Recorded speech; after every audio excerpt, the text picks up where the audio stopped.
नमस्कार, आप देख रहे हैं दी लोकल जर्नलिस्ट और मैं हूं इकबाल। इस वक्त हम मौजूद है खिदीपुर के हेस्टिंग में और मेरे पीछे देख सकते हैं शहीद दिवस के मौके पर जो है मौजूद है वार्ड 77 की काउंसिलर शहीमा रेहान खान साहिबा। आइए उनसे बात करते हैं। मैम, आज का दिन बहुत ही जो है महत्वपूर्ण दिन है, क्या कहना चाहेंगे? आज शहीदों को क्या श्रद्धांजलि देना चाहेंगे? देखिए, आज का दिन एक ऐतिहासिक दिन है। आज ही के दिन 21 जुलाई 93 में जो है ये 13 लोग शहीद हुए थे।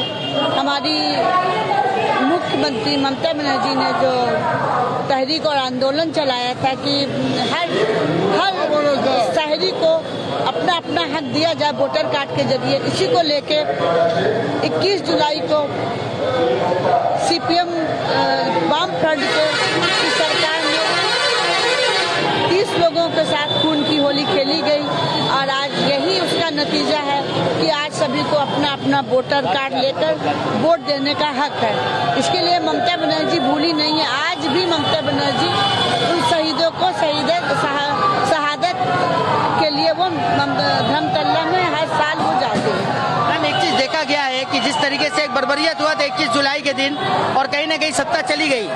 अभी हाल में देखा जा रहा है मणिपुर में 2 महिलाओं के साथ जिस तरीके से जो वीडियो आया है, उन्हें जिस तरीके से रास्ते में गैंग रेप किया गया और घुमाया गया है, इसको लेकर कितना शर्मसार महसूस कर रही है मैम? देखिए, ये बहुत शर्मसार बात है, लेकिन हम कहना चाहेंगे कि वहाँ पे जहाँ पर ऐसा वो बीजेपी के लोग हैं, लेकिन हम लोग कोशिश करेंगे, हमारी ममता बनर्जी और जनाब फिराद हकीम जरूर उसके लिए उन लोगों को जो मतलब वो मिले, उन लोगों को जो इंसाफ मिले, उसके लिए आवाज उठाई जाएगी और उनका साथ दिया जाएगा। बहुत बहुत शुक्रिया मैम। बुरुज की सरजमीन की शान है। आप देख सकते हैं लाला दादा की बोलबेन আজ 21 জুলাই আমাদের এই শহীদ মিনার চলো প্রোগ্রামে যে 13 জন শহীদ হয়েছে তারা হলেন আমাদের এক সময় যখন জাতীয় কংগ্রেসের মমতা ব্যানার্জি যুব কংগ্রেসের সভানেত্রী ছিল, তখন এই 13 জন নিজের প্রাণ দিয়েছিল। বন্দনা দাস, অসীম দাস, প্রদীপ রায়, কেশব বৈরাগী, শ্রীকান্ত শর্মা, মুরারি চক্রবর্তী, রতন মন্ডল, হিন্দু, আব্দুল খালেক, রঞ্জিত দাস, এরা ঘরে ফিরেনি। তাদের আত্মার চিরশান্তি কামনা করার জন্য প্রতি বছরের মতো দীর্ঘ 30 বছর মমতা ব্যানার্জি শহীদ মিনারের ডাক দিয়েছে এবং এর দিয়েই মমতা ব্যানার্জি 34 বছরের বামপন্থী সরকারকে উৎখাত করেছে এবং এখন সারা ভারতবর্ষে আমাদের লড়াই বিজেপির সাথে। তাই সমস্ত বিরোধী দল জোট ইন্ডিয়া তৈরি করেছে। এই ইন্ডিয়া চক দে ইন্ডিয়া রূপে আগামী দিন মোদীকে ভারতবর্ষ থেকে সরিয়ে দিল্লির মসনদ দখল করবে। চক দে ইন্ডিয়া। দাদা, কি লাগছে এই যে অপোজিশনের যে অ্যালায়েন্স হলো, এটা দেখে কি কেন্দ্র সরকার ভয় পাচ্ছে? আজকে আমাদের যে 26টা দলের আমাদের জোট ছিল, মোদি ভয় পেয়ে 38টা দল নিয়ে জোট বানিয়েছে, সেই দলে একটা এমপি নেই। এর প্রমাণ মোদি ভয় পেয়ে বাচ্চা ছোট সবাইকে নিয়ে নিচ্ছে বিরোধী ইন্ডিয়াকে হারাবার জন্য। কিন্তু ইন্ডিয়া যে 26 জন আছে, আমাদের ক্যাপ্টেন কে আছে? মমতা ব্যানার্জি। যেখানে মমতা ব্যানার্জি সেইখানেই দলের এনার্জি। মমতা ব্যানার্জি পারবে এই ভারতবর্ষে মসনদে বিজেপিকে রুখতে, আর অন্য কোনো নেত্রীর এই ক্ষমতা নেই। थैंक यू दादा। सिकंदर भाई क्या बोलेंगे? 21 जुलाई हम लोग का तृणमूल कांग्रेस का तमाम कर्मी के लिए बहुत ऐतिहासिक दिन है। जो 1993 में ममता बनर्जी जब हम लोग का मतलब कांग्रेस प्रदेश कांग्रेस युवा कांग्रेस का प्रेसिडेंट थी, उनका नेतृत्व में नो वोट आइडेंटिफिकेशन का एक आंदोलन था, जो नो कार्ड नो वोट, तो वो आंदोलन करते हुए हमारा पार्टी का 13 कर्मी शहीद हुआ था उस दिन। आज उसका शहीद शरण में आज हम लोग धर्मतल्ला में ममता बनर्जी के डाक में हम लोग हर तृणमूल कांग्रेस का हर कर्मी आकर मौजूद हुए। लेकिन आज ममता बनर्जी का वार्ता आने वाला 2024 साल का इलेक्शन, लोकसभा के पार्लियामेंट्री इलेक्शन में हम लोग ममता बनर्जी को भारतवर्ष में एक नया चेहरा देखकर हम लोग ममता बनर्जी के नेतृत्व में पूरा भारतवर्ष के लोग एक छांव में आकर ममता बनर्जी के लीडरशिप में एक नया भारत हम लोग गठन करने जा रहे हैं। बहुत बहुत शुक्रिया। जिस देश में नारी को देवी कहा जाता है, उसी देश में 2 नारी को नग्न अवस्था में गैंग रेप करके घुमाया जा रहा है और प्रधानमंत्री 79 दिनों तक खामोश। क्या कहेंगे? बेटी पढ़ाओ बेटी बचाओ, किसी एक झूठे इंसान ने ये नारा दिया था देश में, बेटी पढ़ाओ बेटी बचाओ। आज उसी के 9 साल के काल ऑलमोस्ट 9 साल कंप्लीट हो चुके उसके कार्यकाल में हिंदुस्तान की 2 बेटियों को, मैं मणिपुर का नाम इसलिए नहीं लूंगा क्योंकि मैं हिंदुस्तान इसलिए बोलूंगा क्योंकि वो हमारे देश की बेटियां हैं, वो किसी स्टेट की नहीं है। आज हमारी बहनों को, हिंदुस्तान की 2 बेटियों को नंगी अवस्था में उनके साथ गैंगरेप किया गया और उन्हें परेड करवाया गया। ये देश के लिए चुल्लू भर पानी में डूब मरने और खास करके बीजेपी को अपना प्रधानमंत्री को इस्तीफा दे देने वाले काम करने का काम करना पड़ा, उनको काम करना चाहिए। क्योंकि आज हम देखिए बीजेपी रूलिंग स्टेट से यही एक्सपेक्ट करते भी है कि वो बच्चियों के, औरतों के, महिलाओं की सुरक्षा नहीं दे, क्योंकि ब्रिजभूषण सिंह आज कई महीनों से हमारी पहलवान जो ओलंपिक एसोसिएशन के प्रेसिडेंट हैं और उनके खिलाफ पहलवान दिल्ली के जंतर मंतर में कितने दिनों से धरना प्रदर्शन दे रहे थे, उन्हें इंसाफ नहीं मिला। आज उनके खिलाफ FIR होती भी है तो उन्हें संग बेल दी जाती है। तो बीजेपी के अधिकतर मंत्री, कोई बोलिए आप चाहे कुलदीप सेंगल को ले लीजिए, ब्रिजभूषण सिंह को ले लीजिए, और मणिपुर की घटना तो पूरे देश को शमशार कर रही है। आज अमेरिका, UN हर जगह देश की थू करवा रहे हमारे मोदी जी। ये इतने बिजी थे, ये अमेरिका जा रहे थे, टर्की जा रहे थे, दुबई के दौरे पे थे, लेकिन 4 मई को हमारे देश की बेटियों के साथ नंगा परेड करवाया गया। ये हमारे घर की, आप ये फील करिए कि अगर हमारे घर की बहू बेटियों के साथ होता तो हम क्या कर सकते थे। तो आज देश पूरा आक्रोशित है और आने वाले दिनों में 24 में जो इंडिया है, इंडिया मोदी जी को सबक सिखाएगा और देश की बेटियां सिखाएंगी, महिलाएं सिखाएंगी, क्योंकि इनकी पूरी पार्टी करप्ट है, इनके पूरे पार्टी में सिर्फ और सिर्फ आपके रेपिस्ट भरे हुए हैं। तो मैं आने वाले दिनों में आपके चैनल से माध्यम से, क्योंकि मैं TLG का बहुत शुक्रगुजार हूं, हर जगह में मैं देखता हूं, चाहे छोटे बच्चे का कत्ल किया जाए, चाहे एक्सीडेंट हो, मैं आपका शुक्रिया, आपके चैनल का शुक्रिया अदा करना चाहता हूं कि आप हर एक छोटी बड़ी खबर को पहुंचाते हैं। तो आपके माध्यम से मैं बंगाल के लोगों से रिक्वेस्ट करूंगा, आज के शहीद दिवस ये एक झांकी थी, 24 अभी बाकी है, 23 ये झांकी है, 24 अभी बाकी है। 24 में ममता बनर्जी की 42 सीटों को आप जिताकर आज उनके हाथों को मजबूत करके, इंडिया की अलायंस को मजबूत करके एक अच्छा प्रधानमंत्री दीजिए, जिससे देश में महिलाओं की सुरक्षा बढ़े, किसानों की सुरक्षा बढ़े और आम नौजवानों को नौकरी मिले। बहुत बहुत शुक्रिया, बहुत बहुत शुक्रिया। আপনারা বাইকগুলো একটু রাস্তার পাশে করে দিন। রাস্তার মাঝখানে যে বাইকগুলো রাখা আছে তাদের অনুরোধ করা হচ্ছে আপনারা जिस तरीके से मैम ये 2 महिलाओं को नग्न अवस्था में घुमाया गया, गैंग रेप किया गया, जिस कंट्री में महिलाओं को देवी के जैसा सम्मान दिया जाता है, पूजा जाता है, और प्रधानमंत्री 79 दिनों तक खामोश, कितना शर्मसार, कितना दिल को झंझोड़ने वाला ये वाकया मैम। जी हाँ, मैं यही आपसे कहना चाहती हूँ कि आज जब ये मोदी सरकार, मोदी जी आए और क्या कहा उन्होंने कि बेटी पढ़ाओ बेटी बचाओ, लेकिन आज उसी बेटी को नंगा रख कर रास्ते में परेड कराकर उनका सामूहिक बलात्कार किया जा रहा है, उनकी अस्मत को लूटा जा रहा है। तो आज हमारी माँ बेटी कहाँ सुरक्षा?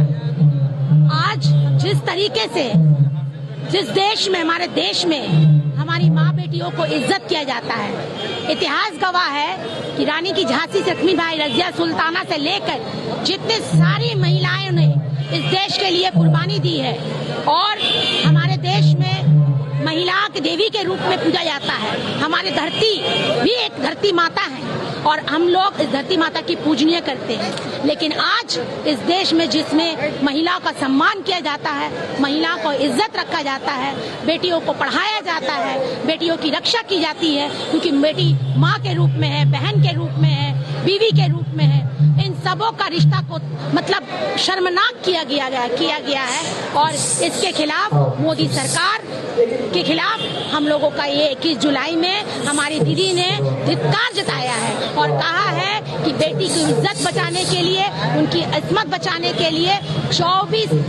2024 में हम लोग लोग जितना गठबंधन हुआ है कर्नाटका में, पूरे कर्नाटका में जितने 26 पार्टियों को लेकर, सेक्युलर पार्टी को लेकर गठबंधन किया गया है। इस गठबंधन में हमारी माँ बहनों की इज्जत की रक्षा करना, हमारी बेटियों को आगे बढ़ाना, उन्हें पढ़ाना लिखाना, इन सब चीजों को आइंदा दिन ये सरकार जो बनेगा 2024 में इंडिया, वो इस सब चीजों को देखेगा। बहुत बहुत शुक्रिया, बहुत बहुत शुक्रिया। वैस भाई क्या कहेंगे? ले भाई क्या कहेंगे?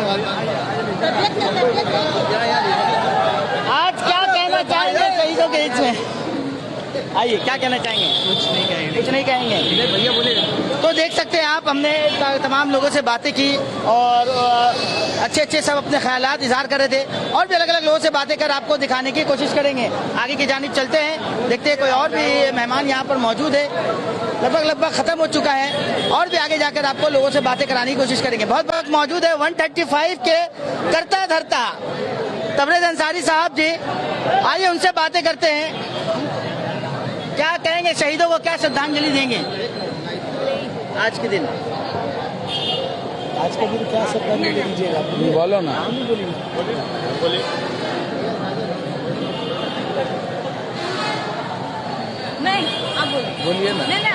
बोलिए ना। मैम, एक चीज देखा गया है कि जिस मुल्क में महिलाओं को देवी के जैसा पूजा जाता है, 2 दिन पहले जो वीडियो आया, 2 महिलाओं को नग्न अवस्था में घुमाया जा रहा है, गैंग रेप किया जा रहा है, और ऐसे मौके पर प्रधानमंत्री जी हमारे 79 दिनों तक खामोश रहते हैं। क्या कहेंगे? कितनी शर्मसार वाली बात है। देश को शर्मसार करने वाली बात है। दूसरी बात तो ये मोदी जी ही बताएंगे कि चुप क्यों थे। मैं तो उनके बिहाफ में नहीं बोल सकूंगी, लेकिन इतना जरूर कहना चाहूंगी कि 2 महिलाएं जहां पर बेइज्जत की गई, आज वहीं पर बंगाल में भी एक महिला है, ममता बनर्जी, जो महिलाओं के लिए आवाज उठाती है और ये कहती है कि उनके लिए इंसाफ मांगने की आवाज पहली बार वहीं से उठी थी। तो ये हम कह सकते हैं, मोदी जी की बात मोदी जी जाने, हम ममता बनर्जी की बात करते हैं। और यही कहूंगी कि चूंकि आज यहाँ देखा जा रहा है कि महिलाओं का सबसे बड़ा सम्मान बंगाल में होता है, उसके बाद पूरे देश में वो फॉलो किया जाता है, तो वही देखते हुए, वही सुनते हुए यही कहना चाहूंगी कि शायद मणिपुर की घटना आंखें खोले और महिलाओं का जो उचित सम्मान है वो उनको मिले, और ताकि भविष्य में ऐसी कोई घटना ना हो जहां पर ये कहना पड़े देश को कि आप महिलाओं के बारे में बोले। संसद में भी महिलाएं हैं, विधानसभा में भी महिलाएं हैं, पूरे देश में महिलाएं हैं, हर वर्ग में, हर समाज में और हर जगह महिलाएं हैं। तो महिलाओं की इज्जत करेंगे तभी देश आगे बढ़ेगा, वरना इंडिया का नारा हो चाहे वो किसी भी और पार्टी का नारा हो, यहाँ दीदी इंडिया कहती है। एक प्रोग्रेसिव अलायंस जो बनी है, आज क्यों बनाना पड़ा ये प्रोग्रेसिव अलायंस? आप सोचिए कि ये प्रोग्रेसिव अलायंस बनाने की जरूरत क्या पड़ी?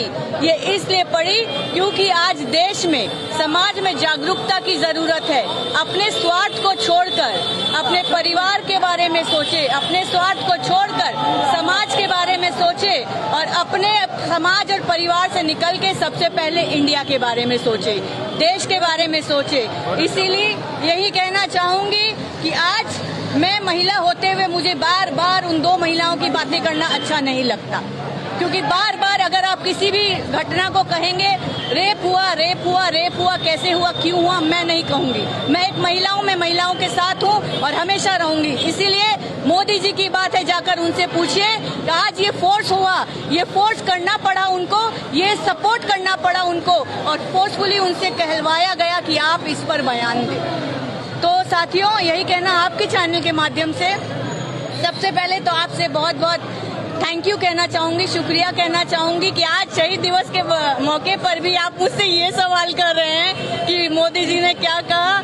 ये बहुत अच्छा सवाल किया आपने, क्योंकि शहीद सिर्फ वही नहीं थे, ये 2 महिलाएं भी शहीद हैं।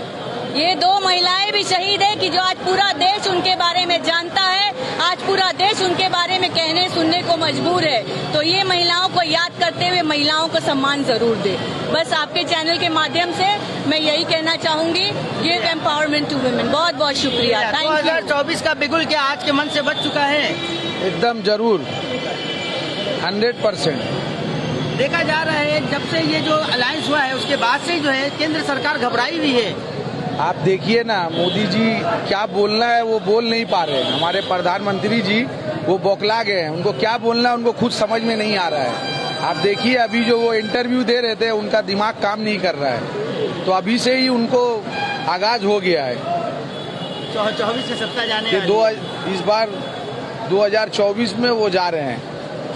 क्या कहना चाहेंगे आज जिस तरीके से शहीदों के लिए जो जिस तरीके से ममता बनर्जी हर साल इस तरीके से प्रोग्राम करती है और श्रद्धांजलि देती है, आप लोग को क्या लगता है इसको लेकर? आप खुद ही देखिए, पूरा पश्चिम बंगाल के लोग यहाँ पूरा टूट पड़े हैं, तो आप समझ सकते हैं कि दीदी की आवाज में लोग किस तरह से आ रहे हैं। और इस शहीद दिवस को याद रखने के लिए दीदी जो हर साल 21 जुलाई को जो पूरे बंगाल से लोगों को बुलाते, लोग आते हैं हुजूम के तरह, तो आप खुद ही देखें कि क्या लोगों में क्या उत्साह है, जुनून है। क्योंकि आपका जो घराना है सियासत से घराना रहा और बचपन से एक सियासी दौर से रहे, अब्बू जो है काफी सीनियर पॉलिटिशियन रहे हैं, तो तमाम जो वातावरण को देखकर ऑब्जर्व कर सकते हैं कि 2024 में क्या होने वाला है। क्या लगता है?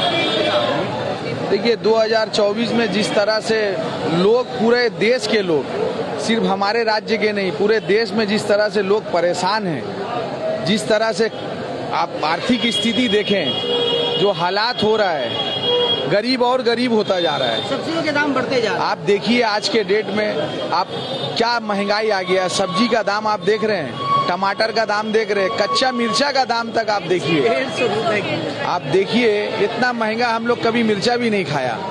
तो यही क्या देश का तरक्की है? आप देखिए यही क्या महंगाई को खत्म कर रहे हैं। तो आप कहाँ लोग जो रोजमर्रा की जिंदगी वाले का क्या हाल है आप देखिए। एक चीज आप बताइए तबरेज साहब, जिस तरीके से जो अभी मणिपुर 60 दिनों से चल रहा था, उन सब न्यूज को छोड़कर मेन स्ट्रीम मीडिया पाकिस्तान से कोई सीमा हैदर आ गई है, वो भी क्या, उसमें भी एक बहुत बड़ी बात है कि बॉर्डर कैसे क्रॉस करके विदाउट वेरिफिकेशन गई, ये बहुत बड़ा सवाल है, इसको लेकर दिखाया जा रहा है। देखिए एक तो वो दिखा रहे कि वहाँ से एक महिला आ गई है, लेकिन दूसरी बात ये है कि अरे वो कैसे आई, हमारे देश में एंट्री कैसे की। तो एक तो ये हम लोगों का सुरक्षा का लेके सबसे बड़ा एक ये मुद्दा उठना चाहिए, इसको तो देखना चाहिए सेंट्रल गवर्नमेंट को। और दूसरा बात ये है कि यहाँ पाकिस्तान छोड़िए, अभी हिंदुस्तान का बात करिए। हम लोगों को अपने देश से मतलब है, वहाँ क्या हो रहा है, वो क्या कर रहे हैं, उनका हाल क्या, हम लोगों को उनसे क्या लेना देना है। लेकिन हम लोग अपना बात नहीं कर रहे, खाली घुमा देना है बात को, पाकिस्तान ले जा रहे, देश में अभी क्या हाल है उसका बात करें।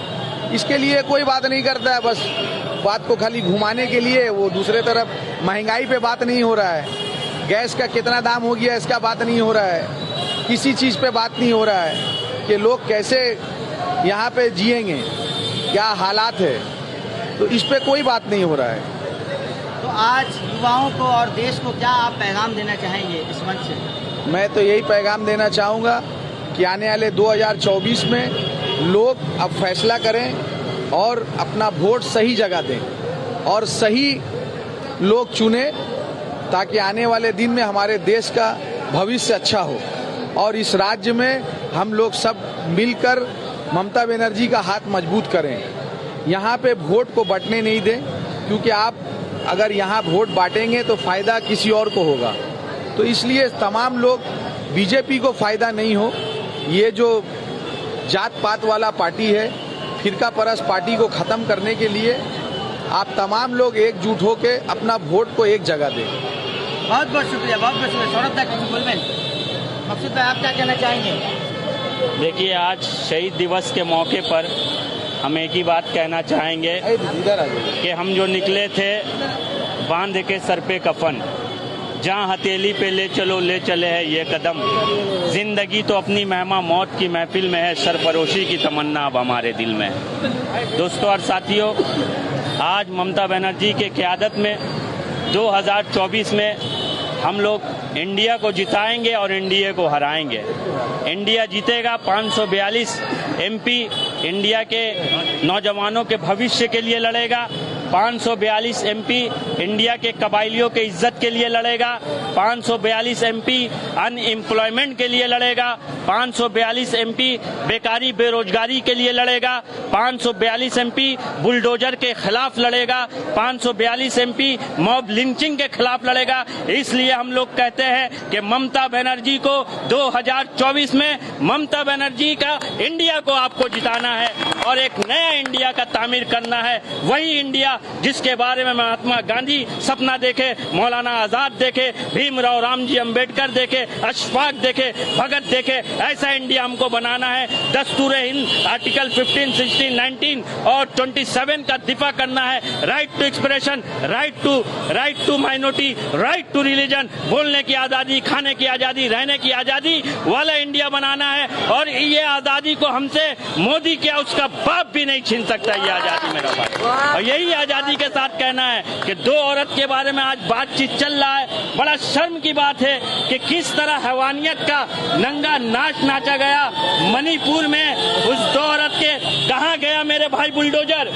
बाबा के तबेले में चले गया बुलडोजर, या बुलडोजर आपके पिछवाड़े में घुस गया? अब बुलडोजर यूज नहीं होगा, अब बुलडोजर आप यूज नहीं कीजिएगा। बुलडोजर का राजनीति कहाँ गया? नहीं, बोलना जरूरी है मेरे भाई। आज नहीं, मर्यादा बाहर हो गया। आज ह्यूमन राइट्स वाले कह रहे हैं कि आपको ट्विटर से वो वीडियो हटाना होगा कि किस तरह दो लड़की 20 बरस की लड़की को नंगा पैरेड कराया गया। भाई हम लोग को तकलीफ हो रहा है भाई, इस चीज को देखकर हम लोग को तकलीफ हो रहा है। लेके आपसे एक छोटा सवाल है। हाँ।